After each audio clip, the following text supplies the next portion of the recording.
าเลี้ยงมันได้เป็นวันเกิดลูกกำก็ให้ออกไปกินข้าวตั้งนอกกว่ากินยุกยองลูกนั่นน่ะแม่ข้ามใครกว่ากินข้าวตั้งนอกก้อยกากว่ากินที่น้ำเมืองในก็มันไก่หนาลูกตีแล้วก็ข้ามใครกว่าข้าใครกินตีเฮือนในกล้วยกินที่เฮือนในเนี่ยฮะก็เลยอยู่ก้อยแม่ได้กว่าเฮ็ดพักน้ำเอ็นหนึ่งเฮ็ดหวานแม่มื้อนี้เป็นวันเกิดข้าย่อก็เป็นวันแม่ระยับเจอมื้อนี้แม่มหลูเฮ็ดสังหรือเฮ็ดสิวันหนึ่งข้าก็ติเฮ็ดกล้วยจะที่ห้าป้อนนั้นมื้อนี้เป็นวันแม่ไรเปียวเลยเซเปิ้นก้อยกาเฮ้ยลูกเฮาเนี่ยก็ปก้อยเยอะๆชูตุกไม่เจอว่ากูมันเฮ็ดอำหวานอยู่ฮะปอยมีเฮาแทงก้อนนึงติจอยมันเฮ็ดอยู่รู้เรียป้อนนั้นก็ลูกคลายคุตอนอีสังละแม่ได้กว่าซื้อมาปันตั้งไม่ซื้อขมุนเก๊กมาเสค่ำคลายคุตอนอีสังข้าก้อยใครฮะบ่ตั้งแม่อยู่ลีกินหวานมีดังซื้อเสอขนาดก้อยก็ปอยยังจำยาวนาลูกคลายสังในก็ลาแล่อำนวยเกียงใจ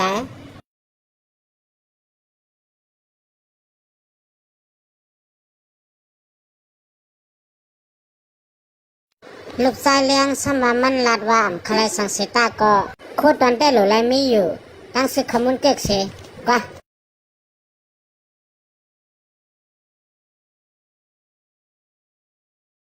ลูกจงหลบปอจ้อยหือปออำโลป่นมา17ปีวันมื้อไหนเป็นวันอันไม่ระยับเจอเลยเสียเปิ้นวันมื้อไหนข้าใครต่างตัวก็เฮ็ดเข้าพักลิงเมเสตาหนึ่งหอยโลเขียนได้เย้าป้อนั้นก็ปอดีกว่าเหตุการณ์เย้านะมันเป็นซังปอกว่าแล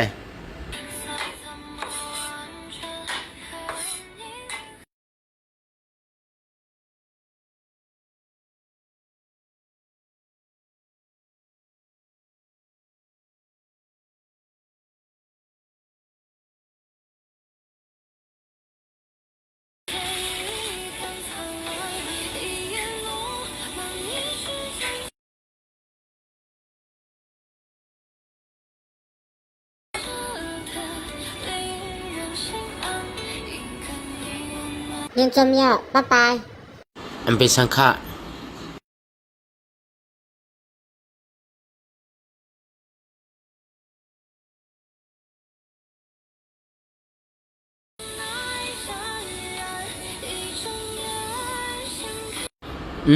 สุกยาวะ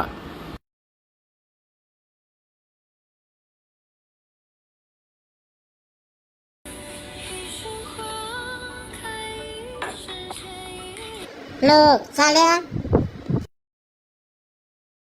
เฮ้ยแม่ก็ซื้อคุกของมาตั้งนำห้าแน่เฮ็ดวันเกิดก็หลงไรมีโคตอนนั้นน่ะเต้ก่อนลูกแม่ซื้อซอกเตียนมาปันลูกกูหนึ่งแม่ย้อนสู้ปันลูกว่าเอาแน่กว่ามื้อหน้าให้ไว้เต็นลูกแน่เสียบย่างขึ้นช่างขึ้นสมกว่าเด็กแม่มาก่อนลูกข้าไม่ลองตัดตีลานแม่ไม่ลองสติลาล่ะมากกว่าเลยแม่มาเลยมานั่งดีแน่โอ้ยลูกก็ไหนไม่ลองอิสระแน่เฮ็ดเสียงชิมหายเฮ็ดสนแน่ลูกมาเลยลูกแม่วันเมื่อในคาคุกเขาอยู่ตั้งวันโกอำชายเต้นกุ่งมุนเมลัยเปิ้นโพลัดอยู่หนักกุ่งมุนเมในอย่าสินน้ำปังลายก่อนวันเมื่อในเป็นวันเกิดข้าขยินจมเมปันอาสาคามาเยาก็ขยินจมเมสังสวนคามาต่อปก็เยอะเมมีคามาตีเนเมืองกวนในเข้าตั้ง17 ปีปอยก็เล่งคามาตดถึงก็เยอะข้าหู้อยู่ว่าแม่ในก็เลยอยากจะตั้งนำเหมือนกัน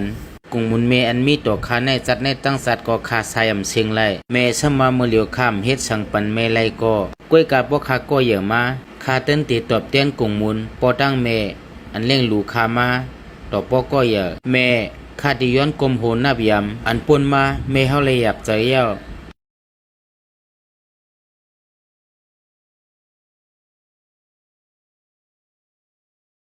ได้ยินลูกหลานจังไหนน้ำตาแม่ไหนก็ซ้ำบ่เคยตกอยู่ยาวแน่แม่อันว่าแน่หักลูกกูก็อยู่ก้อยกามันอยู่ตีว่าลูกไล่หักลูกแน่ก้อนหนึ่งและก้อนหนึ่งมันเหมือนกันมันเป็นปุนพรแม่อยู่ยาว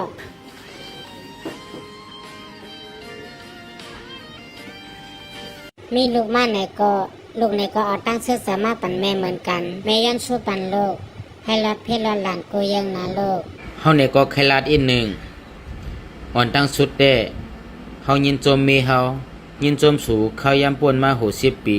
ลุ่มล้านนาเฮือนในก็ลีกูลองสั่งสอนลูกเฮาให้เป็นก้นหลีเฮ ายินจมสู่เตเตยาว่าลูกซาเลียงวันเมื่อในเป็นวันเกิดลูกปอในก็มีข้อความตั้งนำใครลาดในลูกจัดปันลูกในเตสหาเตกวยปอกใครให้ลูกเตเอาในเข้าตั้งกว่ามือนาสมาทบลงหยับจึงหือก็เย้าอำโลโกลูกโลไลคัดจะคำปุ่นมันหาไลปอดีอยู่ภายหลังเสปันแห้งเสือลูกกวยเป็นรองอีสังมากก็ลาดในปอไล